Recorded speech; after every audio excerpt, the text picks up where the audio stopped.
Hey, welcome, Carm Capriato, Remarkable Results Radio, episode 465. Now, hey, there's one way to keep yourself motivated and keep your competitive fire burning at whatever stage you are in your business, and that is knowing how to compete with yourself. What's odd about that is people say, well, you got to go out and look for ideas. No, you got to listen for ideas.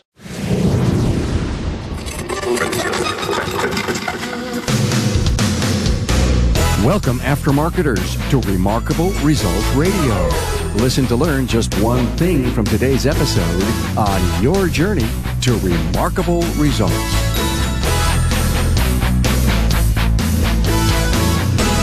Hi, friends. Carm Capriato here, the Aftermarket Podcast guy. You know, Remarkable Results Radio is so proud to partner with Napa Auto Care and the 2020 Napa Expo. Join Napa in Las Vegas, April 6th through 9th, 2020, where you'll discover the latest news and industry information. Mark your calendar and plan to be there. Enrollment is underway. Contact your Napa store to find out more.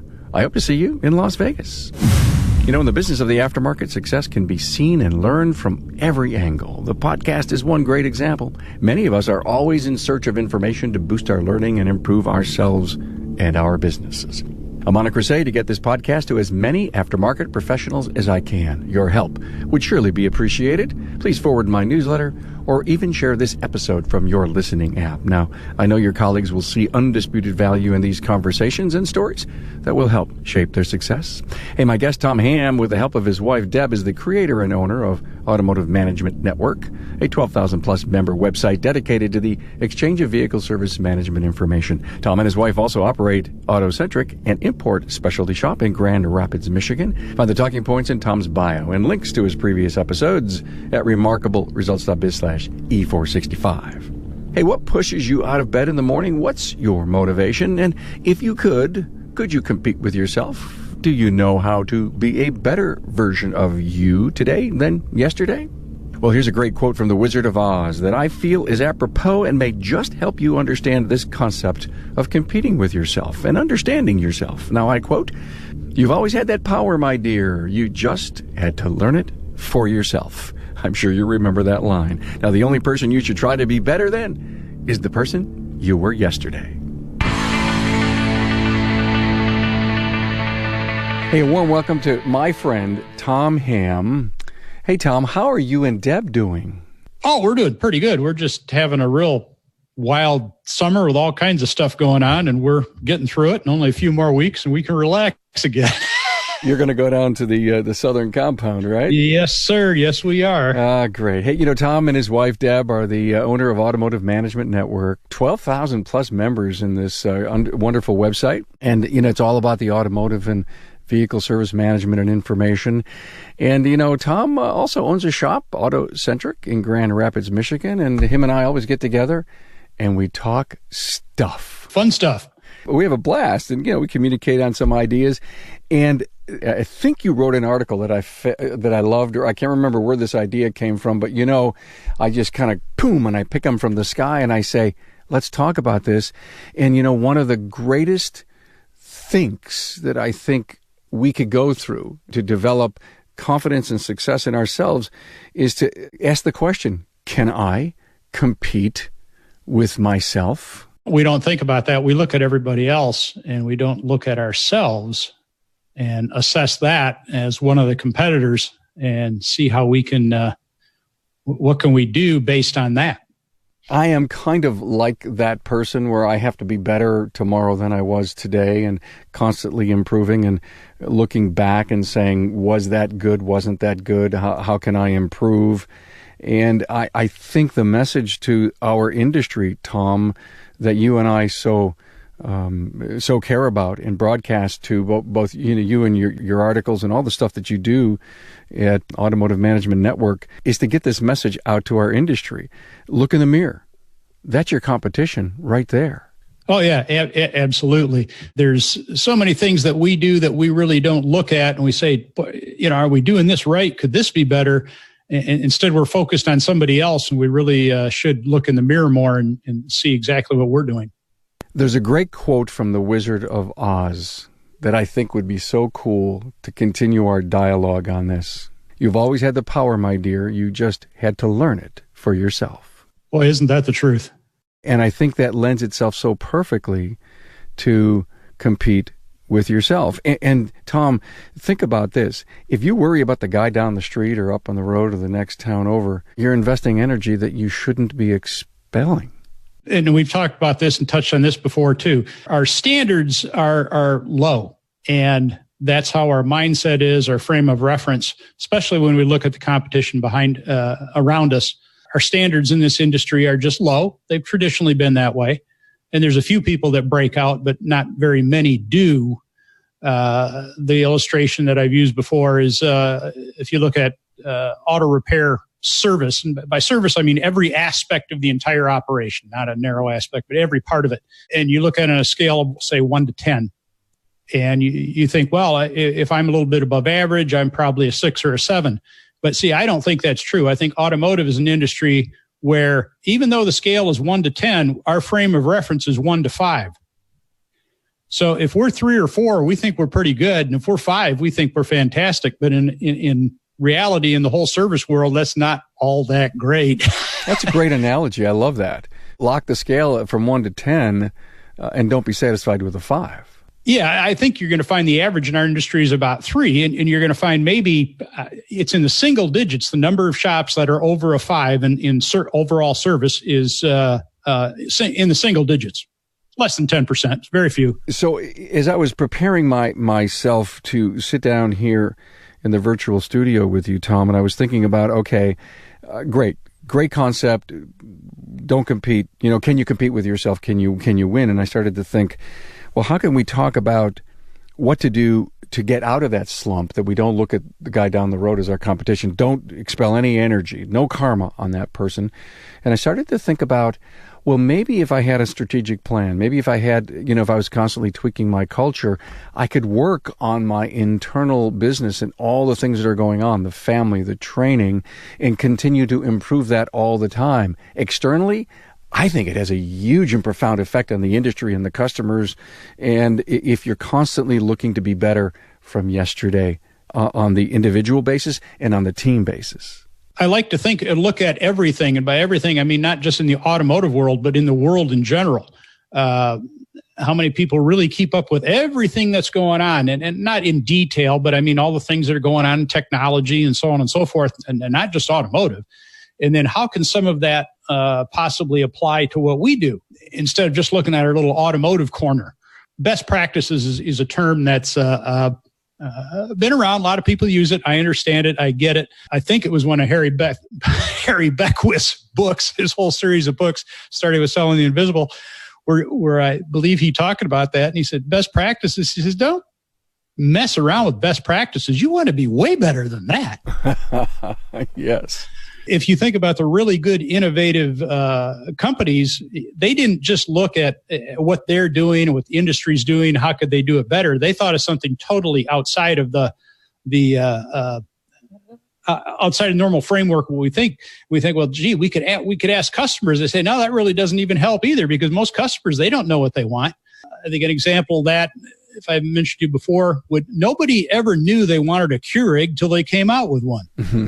Everyone, I got to have that. But they just thought of that completely outside of the box. And lo and behold, it just exploded once people saw it. So I like to ask shop owners, what could you do that nobody else has done? And you think of wild examples. I mean, on Saturday mornings, do you have pony rides in the parking lot? I mean, what could you do? And that's just to show you an example. What kind of out of the box things could you do that really makes you stand apart? There's lots of opportunity. The technology comes on. There's a lot of opportunities. We're playing with different things all the time. We're always looking at how we could implement a new technology within the shop. And I think that it's in the process of exploding right now. The technology, I think a lot of people are not prepared for it, and they're really going to have people are going to have a nervous breakdown the next few years. So it's going to take off. Give me an idea, Tom, because I know you're so close to that. The concept of that, and some of the people, especially the true technicians, won't like some of this stuff. But you know me, I always say the stuff nobody likes to hear. I think we're going to have we're going to have computer software at the counter. Sure, you want to have good people up there, but there's going to be a script that the service advisor follows as far as interviewing the customer. What's wrong with your car, with this noise, with this performance issue? As he talks to the customer, as they respond, and we're probably not even into keyboards here because the computer's picking up all the microphones, what's being said. So then the software is going to pose the next question based on the customer's last answer. AI. Yeah, exactly. We might go down 4, 5, 6, 10 answers, and finally the computer is going to say, okay, I'm done. Tell your customer to have a nice day. We'll see him at the end of the day. And the customer is going to leave, and the computer is basically going to say, okay, I ordered the part. It's over across town. It'll be here at 10:42. So if you want to get your technician in a row to put the part on. And you say, well, nobody's diagnosed the car yet. Oh, yeah, they have.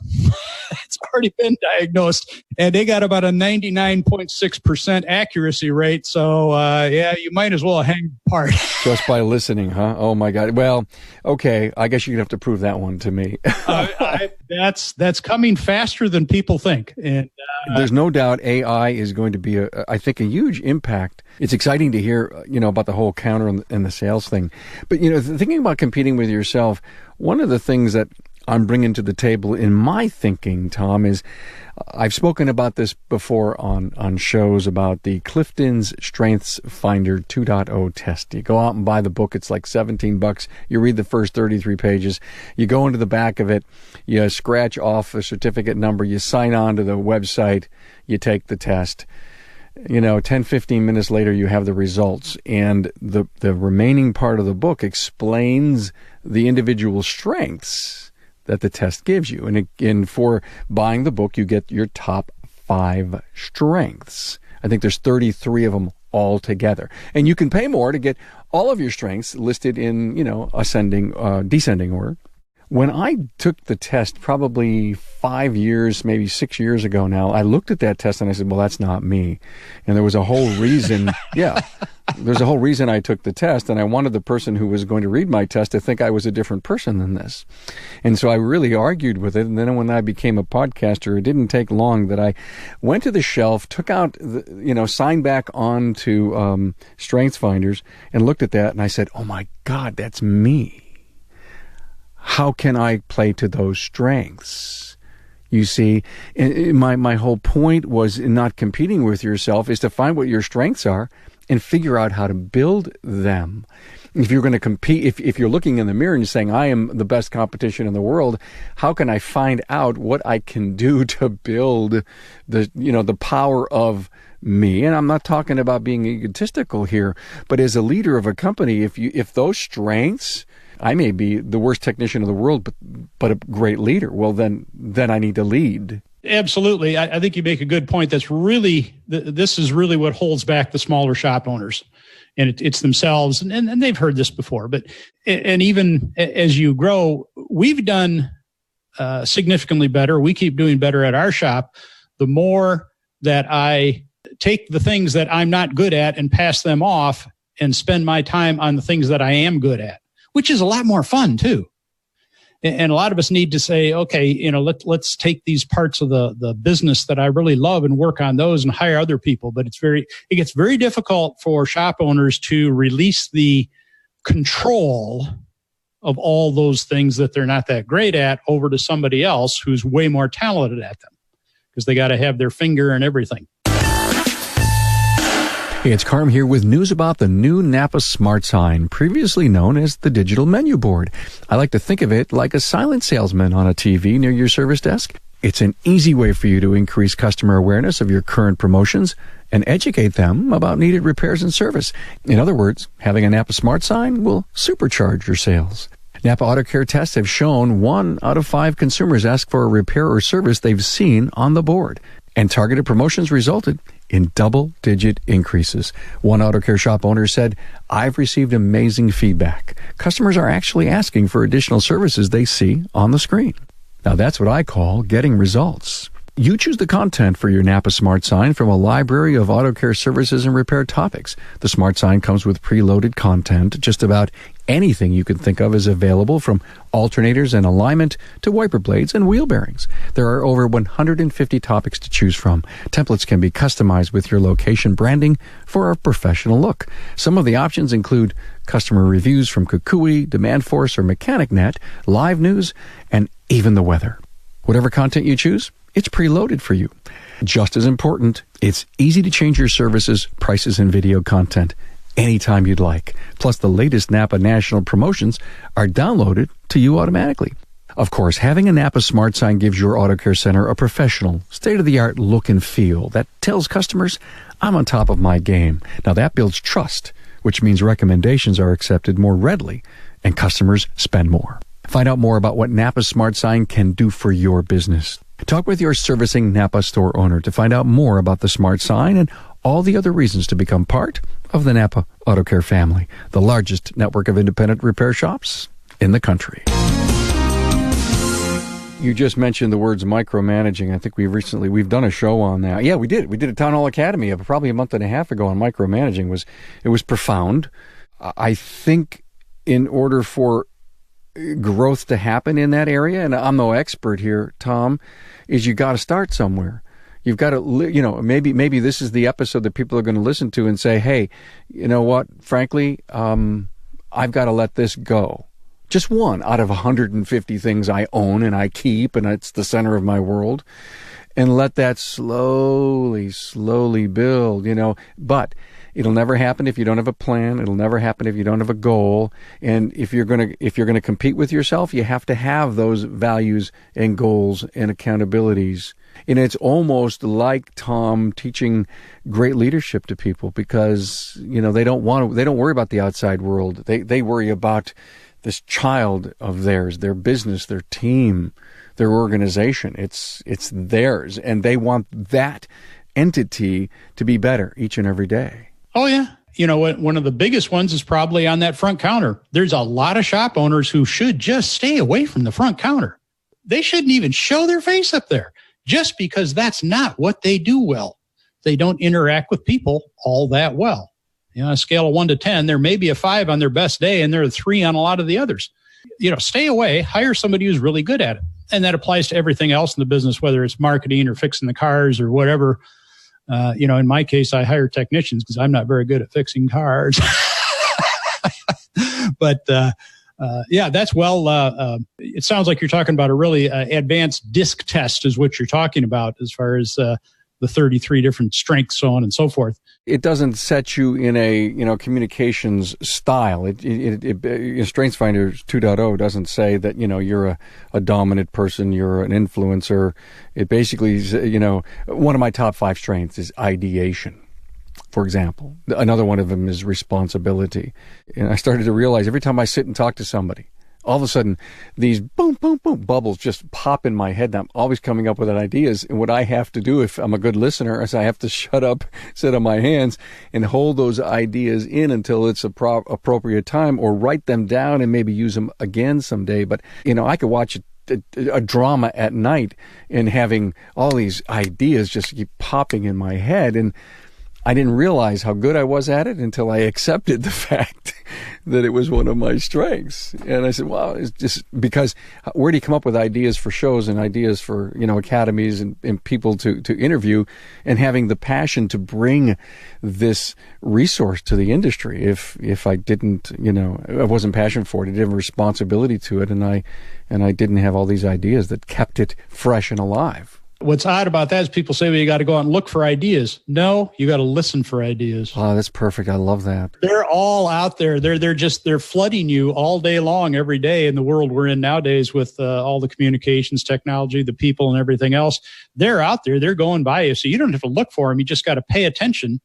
I find a lot of them in the news. And I don't mean my news. I mean, just the whole media thing of stories, anything from, soft stories to hard stories and everywhere in between. And there's just all kinds of ideas out there, wild stuff. And you think of, boy, wonder if I could do that at our shop, or how we could integrate that with our business. Bingo. That's exactly right. How does that work for me in my world? There was a quote, Tom, that may be very apropos to this. If you do what you always have done, you'll get what you've always gotten. And it's attributed to so many people. I even think they may have suggested that Henry Ford said it, Tony Robbins said it. But it is such a powerful, powerful quote. If you do what you've always done, you'll get what you've always gotten. And so if you're competing and worrying about someone else in your world, that competes with you, frankly, I think it's a downward spiral. Talking to one of our technicians last week, trying to grow him into doing additional things. This could apply to the management of a shop, could apply to marketing, anything you want to do. And we talk about doing new things. Everybody's afraid of something new. Mm-hmm. We're all naturally afraid. I simply said to him, I says, everything you've ever done since you were born, there was a point in time you never did it before. Everything you're great at, there was a point in time you had never, ever done that. And you tried it for the first time and developed it from there. So people start thinking about that a little bit and they go, oh, maybe I can do a lot of different stuff. Sure you can. Absolutely. I learned how to ride a bike. Absolutely. And I fell off a bunch of times and I kept saying, I'm going to get this.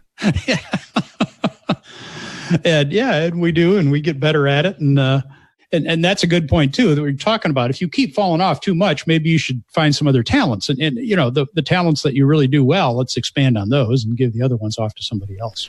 I don't mean to keep driving these quotes, but, I did do my research before I sat down with you. And I believe I have found the best quote, and I hope this helps our listener. Here it is. If you compete with others, you become bitter. If you compete with yourself, you become better. Oh, I like that. I think that kind of almost summarizes this whole thing up. If you compete with others, you become bitter. If you compete with yourself, you become better. To me, that's the ideal reason that you and I are having this conversation. Be better yourself at everything that you do, and take your team with you. The incremental growth, but just every day, I'll admit, I go to work most days with some new idea I never thought of before. I'll think of them overnight, and I'll think of them in the morning, and then often I can hardly get to work to give it a try. One of the great quotes from our current commander-in-chief is, often I don't sleep at night because I want to get up and start working on all the things I'm thinking on. I just got to get out of bed and get going and get a little bit better. I'd love to look over your shoulder and see how long your to-do list is. And then I'd love to see your hold ideas list. And then I'd love to see the list of, oh my God, I can't believe I thought this. Maybe someday I'll get to it list. I've always been a big list person, and I still am. And that's partially, of course, now it's because you get to my age, you can't remember what you're supposed to do 5 minutes ago. So you got to have a list so it's written down. But I really started trimming back on that, and I keep the list very short. So I just have fewer things to focus on, and then I'll just get done. We'll add one more in. People say also, if you've got a lot of things on the list and you got something that keeps slipping to the bottom, then it probably isn't all that important, is it? A great person to look at, I'm thinking of quotes and examples, if you follow Tim Tebow much lately. Now, here's a guy who's playing in the minor league baseball. But you want to see one of the most happiest athletes that's trying his best at everything. Go watch some of the videos online of Tebow and his interviews and so on and so forth. He's just having the time of his life. He's having more fun now than when he was in the playoffs for Denver. Loves what he's doing. Just doing all kinds of great stuff. Shows up on TV once in a while for this. Oh, he's on ESPN. He's got about 10 different jobs, I swear. The guy is just really amazing. Really an inspiration. Ought to be a great role model to everybody nowadays, whether you're a kid or an adult. Thanks so much, Tom, for bringing this topic, competing with yourself, to compete with yourself and not with the external client. In fact, I think, and I hope this will ground our industry to realize that we can get better one step at a time each and every day. Oh, there's so much room for growth, and there's so many ideas out there. If somebody really wants to improve their shop, it's kind of like, well, let's go. I mean, it's unlimited what you can do. And also so much of it is free. I know. It doesn't cost money. It does take some effort, some mental effort and some physical effort, so on and so forth, but so much of it's free. Your site has so much content, and thanks for allowing me to put my podcast up there. But your articles and your surveys and the dialogue between service professionals, it's one hell of a resource. I just want to encourage people to go to Automotive Management Network and just sign up. And it doesn't cost much to become a premium member and get all the good stuff, right? Probably 75% of the good stuff of the stuff on the site overall is free, and then that last 25% is the premium best stuff, and it's like 90 days. It's a whopping $39. People don't tend to ask for refunds because they just find stuff in there that saves them $39 in the first 30 seconds. So. And I'll promote the fact that there's 600 plus episodes of the Remarkable Results Radio podcast and the Town Hall Academy and the For the Record series and all that good stuff out there. And it's obviously free and on demand and available anywhere in the world. And, this is one hell of a great way, Tom, your site and what we do here on the podcast for people to get their fill of learning how to be better at everything that they do. Yeah, it's so much more productive. You're sitting there in the evening and your mind slowly turning to mush as the TV is running. And, it's really fun to just, whether you mute the TV, whether there's somebody else in the room, or just mute it for yourself and put some earphones on and just pull up some of your podcasts and just listen to what other people are saying. It's your one thing type idea. You always get one thing out of every broadcast in there, one idea where you go, oh, I could do that. Yeah, thank you so much. In just surfing your site, and I know we're not here glorifying each other, what we do for the industry, but I just am so glad we were able to have this conversation. And as always, you will come back? Of course I will. Thank you, sir. Got to get to your house one of these days. Yeah, I got to get to. Oh, I've been to the Florida compound. You've been to mine. Oh, I didn't want to tell anybody. You got to bring your wife along, though. Oh, I know. Yeah, next time, me and Ann. Okay, thanks, Tom. All right. Have a great day. Thanks for being on board to listen and learn from the premier automotive aftermarket podcast. Until next time.